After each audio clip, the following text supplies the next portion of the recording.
živce, ko mu grejo na živce, da drugi ne znajo WC pravilno obrniti. Dajte pomagati, komu to kdaj gre na živce. Ok. Kaj nekaj vas je? Kdo vedno popravi? Kdo se razjezi? Ok. Da vidim, a se lahko zaradi take stvari ljudje skregamo? Zakopo, ne? Ok, da vidim, kdo normalno obrača WC papir. Zakaj popravite? Ok.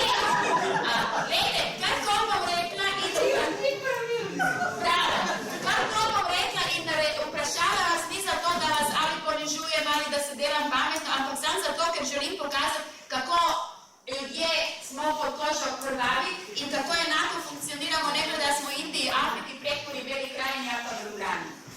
Samo to želim nam olajšati. A veste, ker ko jaz mislim, da samo moj nož je čuden in ne zna skrep papir obrniti, da to je treba, potem to lahko vodi do velike probleme.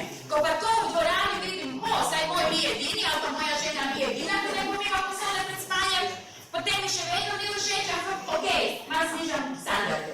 A razumete, o čem govorim? Kdo WC papir kole obrača? Poleg mene? Nekaj da se normalno obrača. Kdo je, kjetam se, kdo je WC papir kole obrača? Wow, nekaj vas je.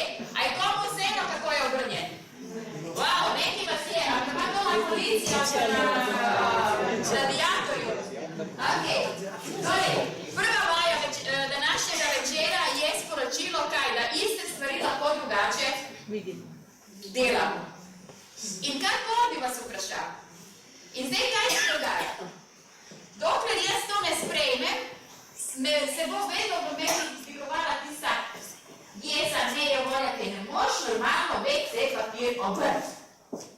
Ena gospa je rekla, lahko mi date milijon evrov, jaz nimam pojma, kako pri nas doma obračajo WC papir. A kdo to verjame? In nekdo je, ki se pripravljen prepirati, da to ni res, da pa to ne moreš ne vedeti. Torej, pomembno je, da se naučimo sprejeti. Ni pomembno, da razumete, kaj ga lahko tako obračaš. Pomembno je, da se naučimo sprejeti. Ok, ne vem, kaj ga lahko tako obrneš, ampak sprejmem.